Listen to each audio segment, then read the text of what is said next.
Shalom saudara-saudara yang terkasih di dalam Tuhan, terima kasih telah datang kembali ke dalam program diskusi Sekolah Sabat yang dipersembahkan oleh Gereja Masih Advent Hari ke-7 Uni Indonesia Kawasan Barat. Dalam pelajaran yang ke-12 ini, kita membahas mengenai mati seperti benih. Ternyata perjalanan kita sebagai orang Kristen digambarkan seperti benih yang bergantung dan juga menurut kepada keadaan. Mereka harus mati terlebih dahulu sebelum hidup, berbuah, menjadi pohon ataupun tanaman yang kita tahu dapat bermanfaat bagi kita semua. Jadi seperti apa makna dan juga relasinya kepada kehidupan keimanan kita, itu yang akan kita bahas bersama di dalam episode kali ini. Mari kita sama-sama berdiskusi bersama dua narasumber yang sudah tidak asing lagi, yaitu Pendeta Sony Situmorang, Direktur Komunikasi Uni Indonesia Kawasan Barat, dan juga Pendeta Lamsihar Silitonga, Direktur Komunikasi Daerah Sumatera Kawasan Tengah. Shalom Bapak Pendeta. Shalom, puji Tuhan. Dengan tampilan yang sedikit berbeda, mungkin ini akan dipertanyakan oleh para pemirsa sekalian. Sebelumnya, saya akan memberi salam terlebih dahulu, karena di episode yang lalu banyak sekali salam hangat dari pemirsa yang menonton.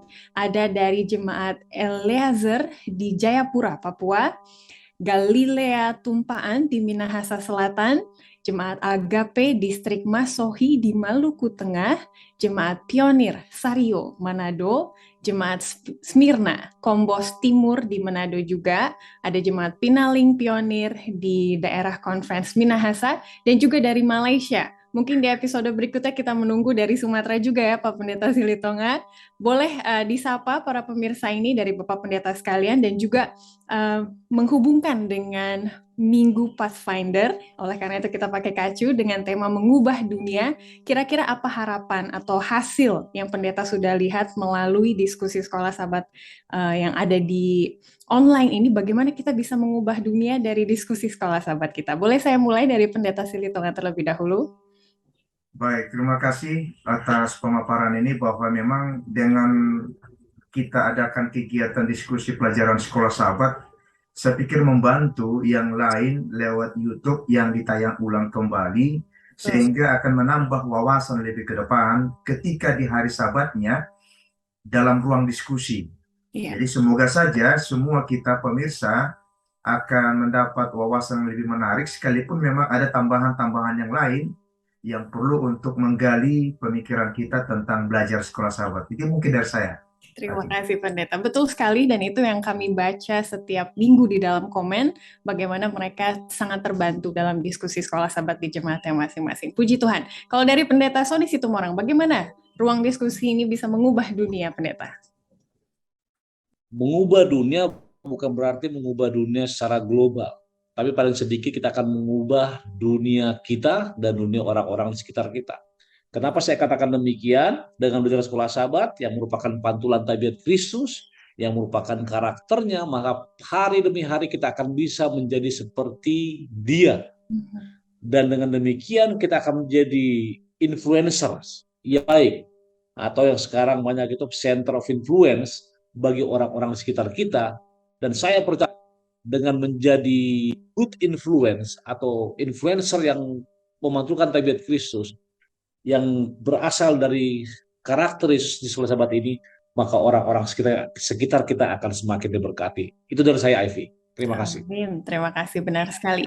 Untuk itu, ayat inti dari pelajaran ke-12 dengan judul Mati Seperti Benih ini terdapat di dalam Yohanes 12 ayat 24. Aku berkata kepadamu, sesungguhnya jikalau biji gandum tidak jatuh ke dalam tanah dan mati, ia tetap satu biji saja. Tetapi jika ia mati, ia akan menghasilkan banyak buah. Sebelum memulai, boleh Pendeta Silitonga berdoa bagi kita semua. Kita tunduk kepala, kita berdoa. Bapa kami di sorga, saat ini tuntun kami dengan Rohul Kudus-Mu ketika kami akan berdiskusi pelajaran Sekolah Sabat yang ke-12. Memberkati akan kami yang berkata-kata, demikian juga narator yang akan mengarahkan kami, sehingga kami boleh memahami pelajaran Sekolah Sabat pada saat ini. Kami serahkan pertemuan kami dalam rekaman saat ini dalam nama Yesus Kristus yang berdoa. Amin. Amin, puji Tuhan. Kembali dengan tema kepatuhan dan juga ketergantungan kita kepada Tuhan, kadang muncul pertanyaan, Tuhan, saya tahu bahwa ini adalah kehendak Tuhan, tapi kok tetap susah ya menjalaninya seperti itu, apalagi di cawan lebur. Lalu mungkin kita merasa ditinggalkan oleh Yesus. Sebenarnya apa rencana Tuhan di kedepannya ini selama saya berada di cawan lebur? Itulah dua pertanyaan besar yang akan kita jawab sepanjang diskusi kali ini. Kita langsung masuk ke hari Minggu dengan topik kepatuhan untuk pelayanan. Kepatuhan seperti apa sih yang diminta Yesus dari kita selama berada di cawan lebur, dan kita akan melihat teladannya sendiri. Pendeta Sony Situmorang boleh bawa kita ke sini bagaimana Yesus sendiri juga patuh dalam pelayanan. Baik, ketika saudara membaca judul pelajaran hari Minggu, kepatuhan untuk pelayanan, maka Filipi 2 ayat 59 mengarahkan kepada kita bagaimana Yesus menyerahkan dirinya kepada kehendak Bapa. Dalam konteks ini di sini muncul kata kepatuhan, to obey what God's command, untuk menuruti apa yang Tuhan perintahkan.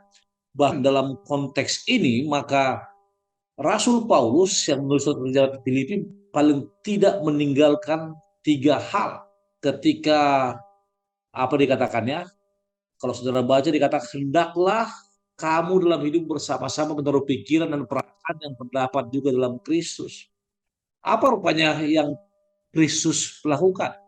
Saudara boleh baca di paragraf kedua, bagian B dikatakan yang pertama, Yesus mengikuti kehendak Bapa untuk dapat menyelamatkan kita. Bahkan dia katakan Yesus menyerahkan kesetaraannya dengan Bapa dan pindah ke bumi dalam bentuk keterbatasan manusia. Artinya apa? Dia menjelma, bahasa Bataknya menjolma, bahasa Jawa juga menjolma ya, menjelma. Lalu yang kedua, dia datang sebagai apa? Bukan sebagai manusia yang agung, tapi sebagai hamba manusia. Dan yang terakhir, sebagai seorang hamba manusia, Yesus tidak hidup damai dan panjang umur, tapi menjadi taat sampai mati. Nah, ini yang Rasul Paulus dan penulis pelajaran tekankan kepada kita. Kenapa? Karena kita hidup di zaman apa? Di zaman kontemporer, bahkan di zaman milenial, di zaman yang dimana iman bukan lagi suatu hal yang bisa mempengaruhi karakter manusia, tapi iman hanya sebagai bagian dari atribut di pandangan dunia. Karena sekarang ini manusia lebih mengutamakan apa?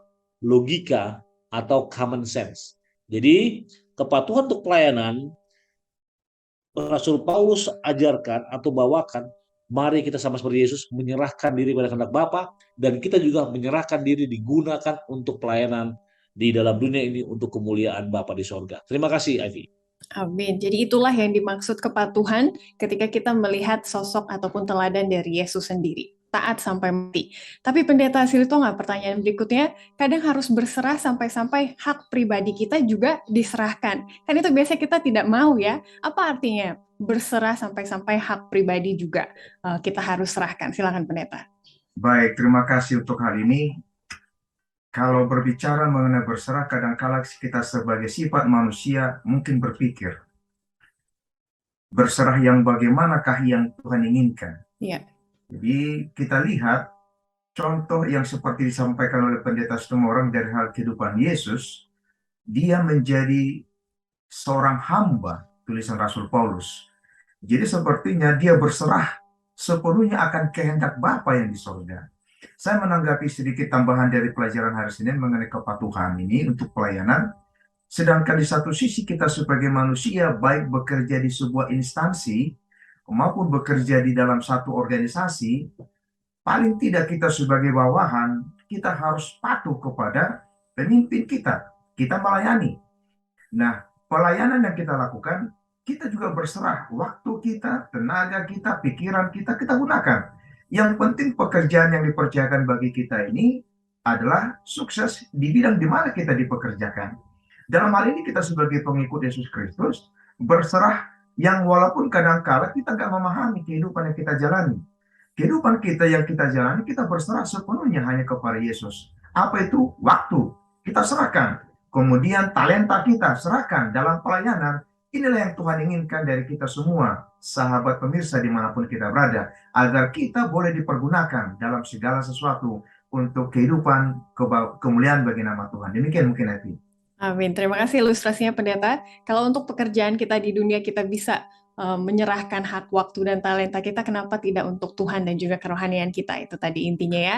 Dan seperti yang Pendeta Siltonga katakan tadi, kadang kita tidak memahami. Nah, inilah yang menjadi topik di hari Senin. Kita akan maju, mati datang sebelum mengetahui kehendak Allah. Kita akan melihat, jadi apa yang harus saya lakukan ketika saya menyerahkan hidup saya kepada Tuhan. Yang pertama adalah coba mengetahui kehendak Allah. Tapi orang bingung, Pendeta Sony Situmorang, kehendak Allah itu seperti apa sih? Mungkin sampai kita Kristen bertahun-tahun juga kadang suka bingung gitu ya, Tuhan maunya apa? Silakan Pendeta Sony Ketika Situmorang judulnya masuk ke hari Senin.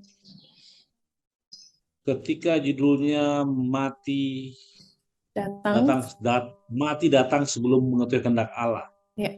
atau dying come before knowing God's will, Mhm. ya, maka ini mengarahkan kita kepada, saya katakan begini, Ivy, mati datang sebelum mengetahui kehendak Allah ini seolah-olah kita ini ingin mengetahui kehendak Allah, tapi dari cara kita sendiri. Sedangkan kehendak Allah itu tidak bisa diukur. Itu sebabnya dikatakan kita hanya imani. Karena dalam pendahuluan dikatakan apa? Banyak orang yang mengetahui kehendak Allah untuk hidup saya. Kalau kita mengetahui kehendak Allah dalam hidup kita, maka ya tidak ada lagi, tidak perlu kita beragama, tidak perlu beriman, hanya fokus. Itu lebih apa? Itu lebih hanya mengarah kepada ya hanya menurut. Seperti Ivy kerja di kantor atau saya kerja di kantor. Apa kata bos saya ikutin aja. Tapi Rasul Paulus menulis kita akan dapat menguji dan menyetujui apa kehendak Allah. Nah, para pemirsa boleh baca Roma 12 ayat 1 sampai 2. Saya senang ini ayat yang sering dibawakan di KKR. Ya. Dikatakan apa? Paulus menasihatkan kita supaya kita mempersembahkan tubuhmu sebagai persembahan yang hidup. Untuk mengetahui kehendak Allah, maka yang pertama-tama adalah apa? Kita serahkan segala sesuatu kepada Tuhan. Seperti lagu Sion apa? Aku berserah, I surrender Lord, ya. Aku berserah. Bahkan dikatakan lagi, di sini katakan kita memiliki pengalaman yang benar tentang rahmat Allah bagi kita sendiri. Kenapa? Karena ketika saya menyerahkan tubuh saya, maka Alkitab katakan itu adalah apa? Ibadahmu yang sejati. Intinya apa? Ketika saya menyerahkan diri saya dan percaya kepadanya, maka judul di atas itu sangat-sangat apa? Sangat-sangat relevan. Artinya apa? Saya tidak pikirkan apa kehendak Allah, namun yang saya tahu pasti bahwa kehendak Allah merupakan kehendak yang apa? Merupakan yang terbaik bagi diri saya. Bahkan dikatakan di sini, kalau saudara baca di paragraf kedua, kita mempersembahkan diri sebagai persembahan yang hidup pada Allah, sehingga pikiran kita diperbarui. Dan dikatakan, Pastor Lamsiar sama Ivy di sini, mungkin Ivy bisa baca Ivy, paragraf ketiga Ivy, hari Senin. Hanya ya, Pendeta. Ya, hanya. Hanya pikiran yang diperbarui yang benar-benar dapat memahami kehendak Allah. Tetapi pembaruan ini bergantung pada kematian kita terhadap diri sendiri terlebih dahulu. Tidaklah cukup bahwa Kristus hanya menderita bagi kita, Dia harus mati. Terima kasih. Garis bawahi kata kehendak, tapi pembaruan ini bergantung pada kematian kita terhadap diri sendiri terlebih dahulu. Ya. Artinya apa? Kita serahkan segala sesuatu. Sorry, saya mau katakan, fisik kita, tenaga kita, harta kita, keluarga kita, semua kita serahkan. Artinya kepadamu lah kuserahkan. Sama seperti Yesus, dia katakan, Bapa, kepadamu lah kuserahkan semuanya. Dengan demikian, saya percaya kehendak Allah dengan pikiran yang diperbaharui, kita bisa memahami, ya, bukan mengetahui, memahami bahwa apa yang terjadi pada diri kita merupakan yang terbaik yang Tuhan mau kita alami. Terima kasih, Ivy. Terima kasih, komprehensif sekali Pendeta. Dan banyak orang juga mengatakan untuk mengetahui kehendak Tuhan, pikiran kita harus kosong dalam tanda kutip ya, jangan ada ambisi atau bias sendiri. Lebih susah kita mengetahui apa maksud Tuhan kalau kita sudah ada pemikiran yang kekeh gitu ya dari awalnya. Pendeta Lamsiar Siltonga, boleh tolong tambahkan, ini pertanyaan di bagian tengah dari hari Senin ya. Jadi mati dalam tanda kutip seperti apa sih? Mempersembahkan diri seperti apa sih, baru kita bisa mengetahui kehendak Allah. Boleh Pendeta jelaskan di situ? Baik, terima kasih Evi. Saya ingin kasih pengalaman ketika kami melayani dalam satu jemaat. Ya. Di saat KKR berlangsung, kemudian ada seseorang yang mengenal kebenaran dan dia mengambil keputusan untuk menerima Yesus sebagai juru selamat pribadinya. Paling tidak dia sudah paham itu adalah merupakan kebenaran dan dia menerima Yesus. Yang saya perhatikan adalah ketika anggota jemaat ini memang benar-benar dia menyerahkan dirinya untuk menerima Yesus Kristus di dalam kebenaran, seiring berjalannya waktu, 1 minggu masih aman, 2 minggu masih aman, datang beribadah. Yang lebih anehnya ketika memasuki 1 bulan, kembali manusia lamanya muncul. Jadi dalam arti di sini adalah bahwa memang dia tidak sungguh-sungguh mengikuti akan kebenaran yang Alkitab telah jelaskan untuk dia ketahui dalam hidupnya.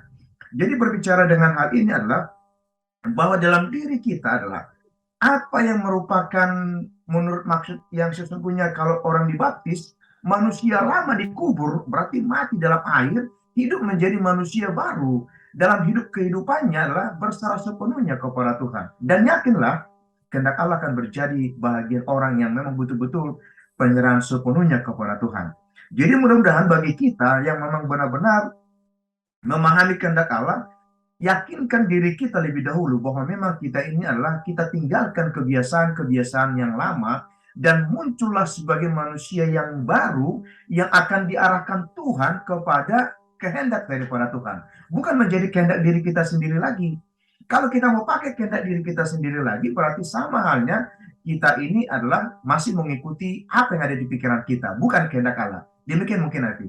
Ya, sudah jelas sekali ya. Jadi menjadi persembahan yang baru adalah hidup dalam kehendak-kehendak Tuhan gitu ya, berbeda dari kehidupan kita yang lama. Semoga itu sudah membantu kita menjawab pertanyaan nomor 1 di hari Jumat, dan para pemirsa silahkan didiskusikan lebih lanjut lagi cara bagaimana di lingkungan kita sendiri kita bisa menunjukkan ketundukan kepada Tuhan dan juga pengorbanan diri yang Yesus teladani. Seperti itu. Jadi kita sudah mengerti apa artinya patuh seperti Yesus gitu ya, taat sampai mati. Lalu apa yang harus kita lakukan? Kita harus terlebih dahulu berserah sebelum kita mengetahui kehendak Allah. Dan yang berikutnya, kita masuk ke hari Selasa.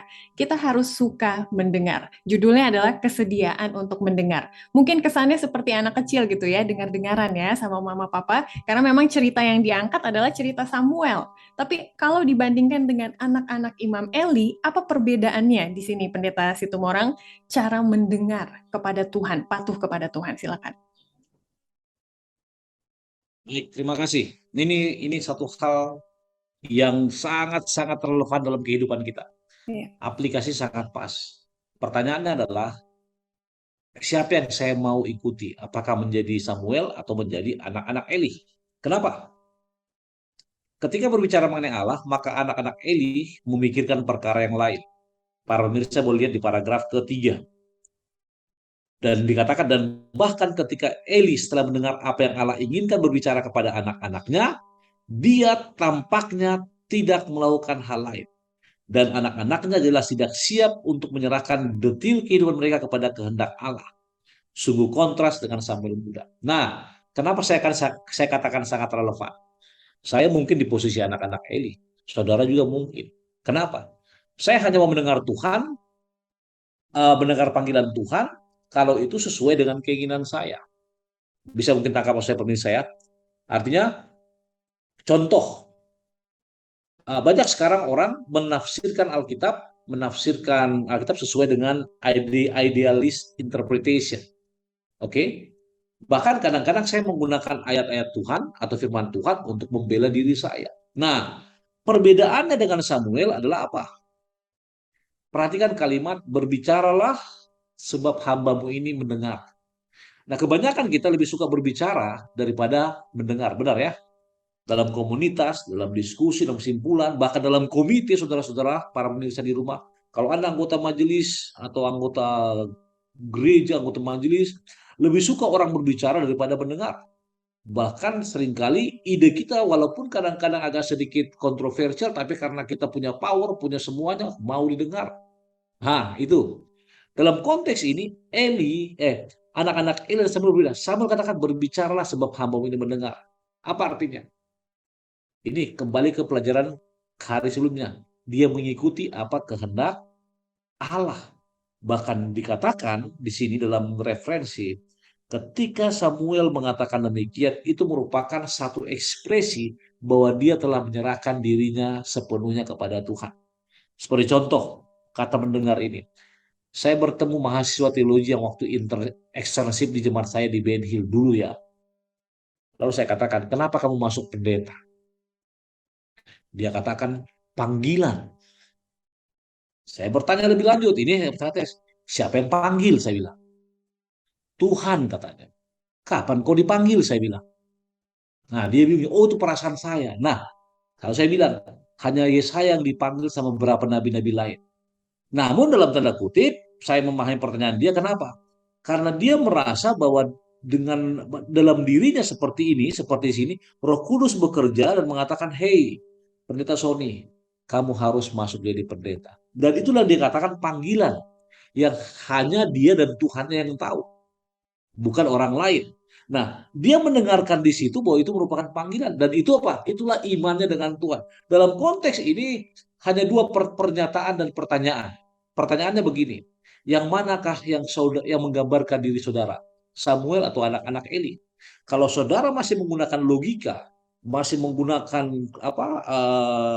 common sense, bahkan hanya mengincar kehidupan duniawi, dalam tanda kutip ya saya katakanlah semua hal yang buat Anda senang, maka saudara adalah anak-anak Eli. Tapi kalau saudara mengedepankan kehendak Tuhan, bahkan seperti yang Rasul mengatakan mengikuti kehendaknya, maka saudara adalah Samuel. Terserah Anda. Itu dari saya. Terima kasih. Iya, pilihan ada di tangan kita ya. Sangat bisa dimengerti penjelasan dari Pendeta Situmorang tadi, tapi mungkin pertanyaannya sekarang bagaimana relevansinya dengan zaman ini, Pendeta Silitonga ya? Suara Roh Kudus itu seperti apa? Atau pertanyaannya bagaimana kita bisa sensitif, peka terhadap suara Roh Kudus? Kadang kalau sudah apes terlebih dahulu, baru ingetnya, oh iya padahal ada suara tuh, ingetin saya jangan. Tapi karena udah kejadian, baru kita mengerti itu adalah suara Roh Kudus. Silakan ditanggapi, Pendeta. Baik, terima kasih untuk hal ini. Berbicara mengenai suara kudus, mungkin kita sendiri yang merasakan. Tidak mungkin orang lain. Salah satu contoh saya perhatikan bagi kita, mungkin kita pernah mengalami, saudara pemirsa dimanapun kita berada. Salah satu contoh yang kita tahu bahwa kita memperhatikan ada barang yang bukan milik kita, lalu kemudian di pikiran kita ketika kita melihat, oh ini barang orang. Lalu ada pernyataan kata hati, jangan ambil, itu bukan barang milikmu. Lalu mungkin suara yang lain, ambil saja, tidak ada orang yang tahu. Nah, disinilah suara yang mempunyai pemikiran bagi kita, pilihan di mana. Ya, jadi saya pikir suara Roh Kudus, ya saya tahu bahwa itu bukan milik saya, maka saya tidak ambil. Biarkan saja begitu. Atau ada baiknya barang itu yang kita perhatikan, salah satu contoh, dompet, kita tahu isinya, lalu kita kembalikan, kita bikin lagi di media untuk siapa yang punya kehilangan. Jangan menjadi kita punya pemikiran, nggak apa-apa, tidak ada orang yang tahu, lalu ambil sendiri. Jadi saya perhatikan berbicara mengenai suara Roh Kudus, saudaraku, sahabat pemirsa dimanapun kita berada, saya pikir ini adalah terletak kepada diri kita sendiri.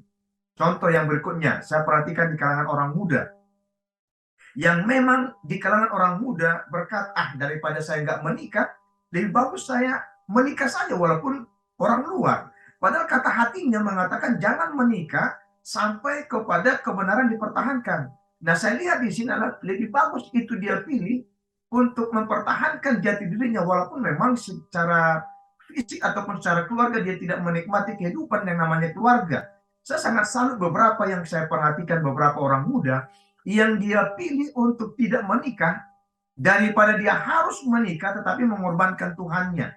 Itu lebih bagus. Nah, bagi saya yang berbicara mengenai suara roh ini, IP adalah, ini saya pikir terletak kepada diri kita sendiri. Saya lihat pengalaman daripada Samuel berbeda dengan anak-anak Imam Eli. Suara yang didengar oleh Samuel, lalu ketika dia tahu bahwa memang itu, kita cerita tahu mengenai Samuel, di saat Samuel tahu bahwa itu adalah suaranya, dia pikir itu suara daripada Imam Eli, lalu dia datangi, tapi kenyataannya bukan. Lalu itulah perkataan daripada Imam Eli. Kalau memang ada suara itu, katakanlah ini aku Tuhan, utuslah aku. Nah, untuk itu kepada sahabat pemirsa dimanapun kita berada, bahwa perlu bagi kita untuk memang peka. Nah, ini dia, peka. Kami juga di rumah sering kita ajarkan kepada anak-anak, dengarlah. Kita bersyukur kepada Tuhan, Tuhan berikan kepada kita organ tubuh 2 telinga. Satu di kiri, satu di kanan. Dalam arti apa? Untuk kita jeli dan peka mendengar. Dan untuk itu bagi kita anak-anak harus peka kepada orang tua kita. Demikian juga apa yang dikatakan oleh Tuhan melalui Roh Kudus yang menuntun kita jeli dan peka atas suara daripada Roh Kudus yang akan mengarahkan kita kepada kebenaran sampai Yesus datang. Mungkin demikian yang saya tambahkan tadi. Ya, terima kasih. Contohnya sangat relevan dan juga praktis. Pasti kita bisa mengalaminya juga ya, mengertinya juga. Dan saya jadi teringat satu ayat, Yohanes 10 ayat 27, domba-dombaku mendengarkan suaraku, karena kenal, sudah biasa gitu ya.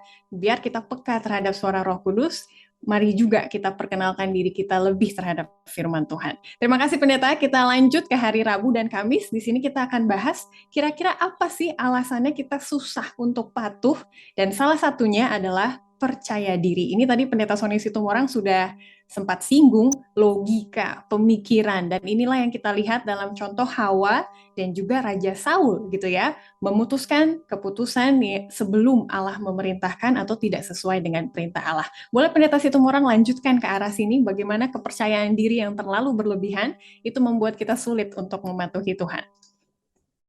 Baik, kepercayaan diri di sini bukan self confidence ya. Ini self reliance satu kepercayaan yang mengarah kepada negatif. Itu mirip seperti apa? Jealous, cemburu sama envy ya. Ya. Itu ada perbedaan. Nah, coba para pemirsa dan juga kita di studio coba melihat kalimat yang ditulis oleh penulis pelajaran sekolah sahabat yang kita ketahui seorang mantan ketua conference Gavin Anthony. Apa dia katakan? Saya senang kalimat ini. Ketika Hawa berdosa di Taman Eden, bukan hanya karena dia meragukan firman Allah. Inti masalahnya adalah apa? Keyakinan bahwa dia memiliki cukup kebijaksanaan untuk memutuskan sendiri apa yang baik dan benar. Nah, tadi Ivy katakan kadang-kadang percaya diri, self-reliance ini yang membuat kita tidak mengikuti kehendak Allah. Dan benar sekali. Kenapa saya katakan benar? Di kehidupan kita, kebanyakan kita lebih mengikuti self-reliance atau kepercaya diri yang bukan saya katakan berlebihan yang tidak mempertimbangkan aspek rohani, tidak mempertimbangkan iman dalam melakukan sesuatu. Itu dibuktikan ketika Hawa jatuh. Saya mau kasih tarik garis merahnya. Ketika seseorang jatuh, maka potensi yang terjadi akan ada orang lain yang jatuh ya, benar ya. Ketika Hawa jatuh, maka sebelum itu Adam tidak jatuh. Tapi potensi Adam jatuh itu ada. Kenapa? Karena mereka hidup dalam komunitas. Sama seperti itu ketika saya sebagai seorang ayah, sebagai seorang sahabat, sebagai seorang teman, sebagai seorang pendeta jatuh menggunakan kepercayaan diri tidak mempertimbangkan iman. Maka ada potensi yang terjadi orang lain juga oleh karena pengaruh saya, influence saya, maka orang lain jatuh. Dan itu terjadi ketika penulis perjalanan menggambarkan mengenai Saul. Namun sebelum coba saudara lihat di paragraf pertama bagian akhir. Dikatakan begini, ketika kita mengandalkan penilaian kita sendiri daripada mempercayai firman Allah, kita membuka diri terhadap segala macam masalah. Tapi ini teori. Dalam kehidupan kita susah ya, Ivy ya. Susah ya, artinya ya kadang-kadang kita bertanya kepada Allah, Tuhan, saya dari dulu sudah Advent Tuhan. Saya melayani Engkau Tuhan. Tapi kenapa sampai sekarang saya masih begini-begini aja? Hati-hati. Ingat, nanti Pastor Lamsier akan membahas mengenai Saul ya. Saya tidak akan bahas itu mengenai 3 langkah. Namun intinya, ketika self-reliance kita menguasai diri kita, atau percaya diri yang tidak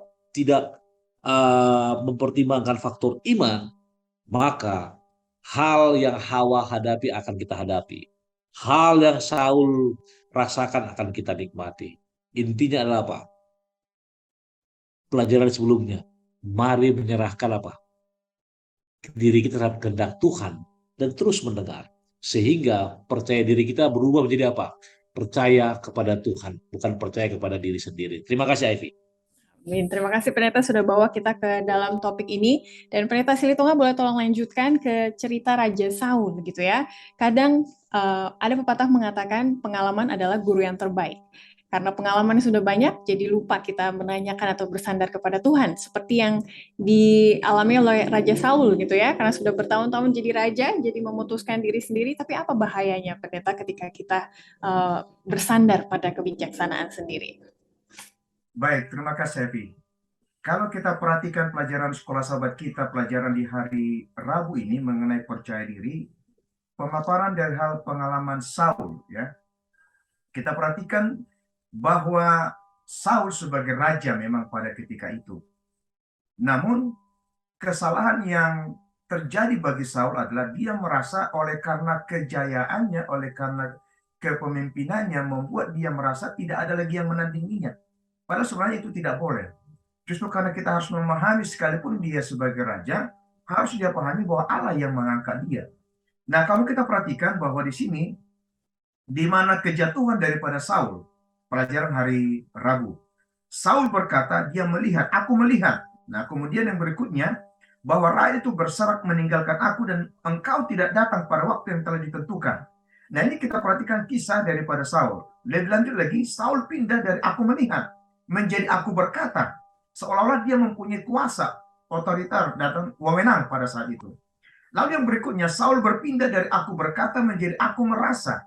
Jadi dalam perkataan ini kita perhatikan bahwa kekurangan dan kesalahan ataupun yang dimiliki oleh Saul ini, dia memiliki sebuah konsep dalam pikirannya, oleh karena dia sebagai raja maka dia bertindak. Itulah yang kita perhatikan, dia percaya diri. Tapi sesungguhnya dia harus menyadari bahwa ada yang perlu untuk kita pahami tentang apa rencana yang sesungguhnya yang harus dilaksanakan.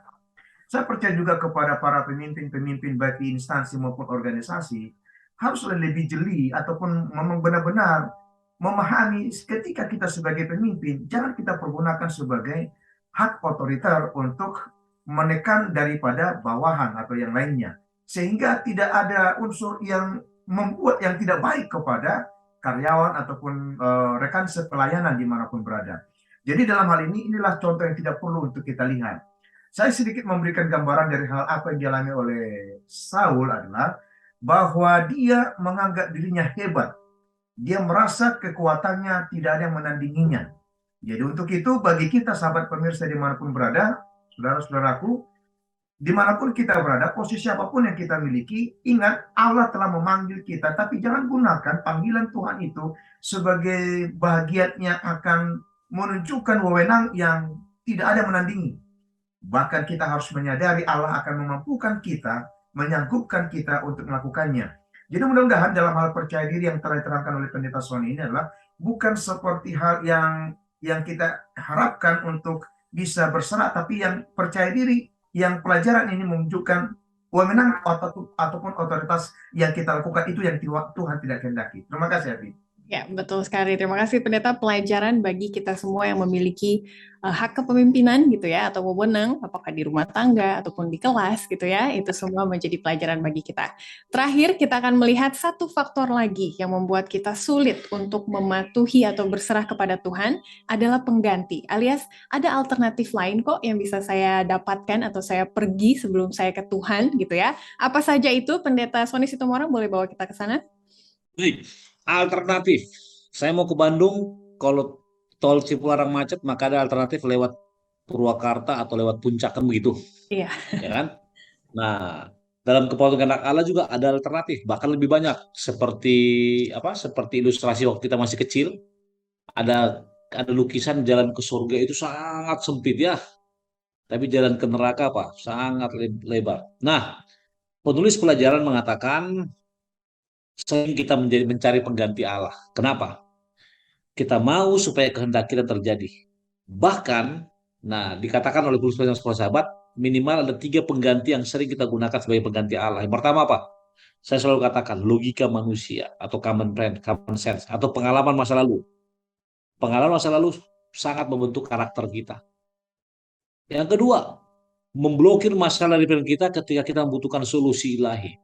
Jadi instead of kita cari outputnya atau cari jalan keluarnya, way outnya, apa yang kita buat? Kita melarikan diri atau kita cari hal yang lain.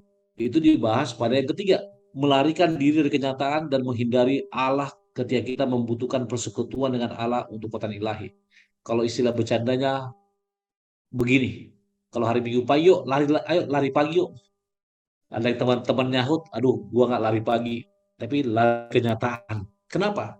Karena terlalu berat apa? Terlalu berat hidup yang dialami. Namun ingat, nanti saat Lamsia akan bahas mengenai Zakaria. Bagaimana membantu kita fokus pada apa yang benar-benar penting ketika kita tergoda untuk mencari pengganti.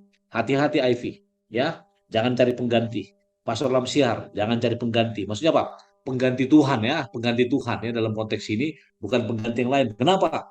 Karena seluruh kehidupan kita, seluruh elemen kehidupan kita mempunyai potensi, lagi-lagi potensi atau kecenderungan, tendensi untuk menjadi pengganti. Saya ambil contoh. Saya pernah katakan, kehendak Allah dan kepatuhan pada kehendak Allah sering kita rusak oleh karena apa? Keinginan pribadi. Saya seorang pelayan. Saya pernah katakan di sekolah sahabat ini kali ya. Lalu ada kasih tiket saya waktu itu nonton bola pas Rabu malam Borussia Iya, Dortmund melawan PSSI. pernah. Pernah saya kasih dulu. Waduh saya berjuang, saya pergi ke Senayan. Akhirnya terjadi sesuatu, akhirnya berubah juga. Kenapa? Ini karena apa? Karena pikiran saya waktu itu kalau mengikuti menuruti kehendak Allah, patuh pada Tuhan bisa kok kapan-kapan kan begitu. Tapi nonton bola Borussia Dortmund melawan timnas Indonesia cuma sekali sekali seumur hidup. Hati-hati di sini. Ini sering membuat orang jatuh. Itu sebabnya dikatakan pada paragraf kedua. Coba dibaca, Ivy, tolong bantu. Paragraf Banyak kedua. banyak hal yang Ya, kita gunakan dapat meredakan tekanan, tetapi hal itu tidak serta-merta menyelesaikan masalah atau mengajari kita cara menangani situasi dengan lebih baik di lain waktu. Lagi berat, terus. hanya bantuan supranatural Allah yang dapat melakukannya. Masalahnya adalah bahwa seringkali kita bergantung pada pengganti Allah daripada kepada Allah sendiri. Oke, terima kasih. Lihat, kita sering bergantung kepada pengganti Allah. Siapa pengganti Allah itu? Itulah idol kita, ya. Idol dalam konteks ini pikiran kita, hobi kita, kesukaan kita, atau hal-hal lain. Itu mungkin dari saya. Terima kasih, Ivy. Terima kasih, ini baik sekali. Ada pertanyaan bagus di nomor 3 hari Jumat, Pendeta Silituan. Kalau boleh saya rangkumkan pertanyaan seperti ini. Kalau misalnya ada orang yang larinya kepada kita untuk meminta bantuan daripada kepada Tuhan. Saya yakin ini pengalaman yang relevan bagi Pak Pendeta gitu ya. Ada orang yang mengatakan, Pendeta tolong doakan saya lah. Sepertinya doa pendeta lebih manjur daripada doa saya gitu. Akhirnya datangnya ke pendeta terus gitu kan ya. Apa yang seharusnya kita lakukan supaya fokus mereka, penyerahan mereka juga boleh ke Tuhan daripada kepada kita sesama anggota jemaat yang mungkin bisa memediasi, memerantarai seperti itu ya. Dan apa yang bisa kita pelajari dari Zakaria juga untuk menjawab pertanyaan ini. Silakan Pendeta Silitonga. Baik, terima kasih Avi. Pengalaman beberapa hari yang lalu, anak saya kuliah di Unai, ambil perawat. 2 hari belakangan ini dia flu dan tenggorokannya sakit. Lalu dia bilang, Papi, tolonglah doakan saya. Saya tahu dua papi mujarab.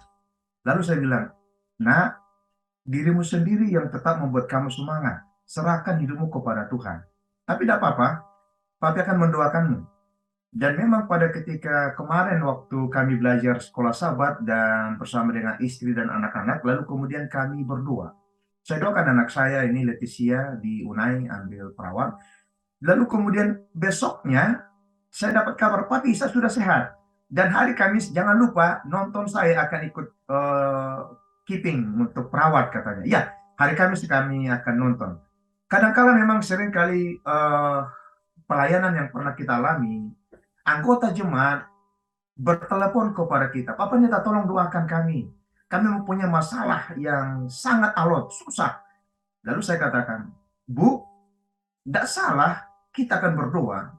Tapi saya sarankan adalah lebih baik diri sendiri berserah sepenuhnya kepada Tuhan, sampaikan keluhan. Kalau berbicara mengenai doa. Jadi memang kadangkala di beberapa pelayanan kami, jemaat itu menganggap kita ini para pendeta adalah merupakan perpanjangan tangan Tuhan yang untuk menyampaikan permohonan doa. Bagi saya sih tidak menjadi masalah untuk kita sampaikan doa kepada Tuhan, kita diminta untuk menyampaikan permohonan itu. Tapi yang kita tetap arahkan anggota jemaat itu supaya mereka berserah sepenuhnya dan sampaikan apapun keluhannya. Beberapa hari yang lalu ketika kami dalam perjalanan, ada teman yang mengatakan kepada salah seorang dalam telepon ketika kami berbicara. Lalu dia bilang, ada nggak kira-kira yang bisa saya hubungi untuk membantu saya untuk kita ketemu dalam pertemuan ini? Saudara tahu pemirsa apa jawaban daripada teman dari seberang ketika bertelepon? Lalu dia bilang, katakan kepada Tuhanmu. Saya tersentak dengan pernyataan itu, katakan kepada Tuhanmu. Artinya di sini adalah, memang kita tahu ada beberapa orang yang bisa donatur untuk kita bisa hubungi. Tetapi jauh lebih penting lagi adalah kita hubungi Allah kita sebagai pencipta yang akan memberikan terbaik kepada kita. Yang walaupun, tanda kutip, kita belum bisa langsung menerima apa yang kita bisa rasakan. Jadi kalau kita perhatikan kehidupan daripada pengalaman Zakaria, kembali kepada pelajaran kita ini pengganti. Nah kalau kita perhatikan di sini bahwa Zakaria memperhatikan dalam hal pembangunan untuk diperbarui oleh Roh Kudus, dipengaruhi oleh Roh Kudus. Nah kemudian kalau kita perhatikan, Allah tidak mencegah oposisi terhadap bait suci itu dan menghindarkan Jerubabel dari tekanan dalam menghadapinya. Dan Allah tidak akan selalu melindungi kita dalam pertentangan, tetapi ketika pertentangan datang, Allah mungkin menggunakan sebagai cawan lebur untuk mengajar kita bergantung sepenuhnya hanya kepada Tuhan. Ya, bergantung sepenuhnya kepada Tuhan. Jadi untuk itu kadang-kala ketergantungan kita ini mungkin kita berpikir dengan akal pikiran kita sendiri seperti yang disampaikan oleh Pendeta Sony. Kita buat dengan logika, dengan kita membuat mengesampingkan dulu mengenai rencana Allah, kita buat rencana kita sendiri, atau mungkin kita lari dari kehidupan yang lain. Saudaraku, pemirsa dimanapun berada, persoalan apapun yang datang dalam diri kita, jangan buat pengganti Allah di balik semuanya itu. Yakinlah bahwa Allah itu akan memampukan kita melewatinya dan akan menyanggupkan kita menghadapinya. Itu mungkin dari saya, Api. Terima kasih. Terima kasih, sudah sangat menguatkan tadi pengalaman-pengalaman hidup pendeta juga. Jadi kita sebagai umat Tuhan bisa membantu orang datang kepada Tuhan, tapi biarlah kepujian tidak berhenti kepada kita gitu ya. Semoga iman dari orang tersebut juga langsung aksesnya kepada Tuhan melalui kehidupan mereka. Kita sudah berada di akhir dari diskusi kita, jadi saya mau dorong para pemirsa sekalian untuk melanjutkan pertanyaan-pertanyaan di diskusi sekolah sahabat masing-masing lebih relevan biar berkenaan dengan kehidupan masing-masing. Dan sebagai konklusi, saya akan kembali ke Pendeta Situmorang dan juga Pendeta Silitonga. Kira-kira dalam cawan lebur, dalam penderitaan, pergumulan kita, mungkin bingung, mungkin takut, tapi mengapa tetap harus berserah dan bergantung kepada Tuhan ketika mungkin ada opsi-opsi lain yang lebih gampang dan lebih menjamin gitu hasilnya daripada berserah kepada Tuhan. Pendeta Situmorang boleh mulai duluan. Janganlah kita mati seperti benih.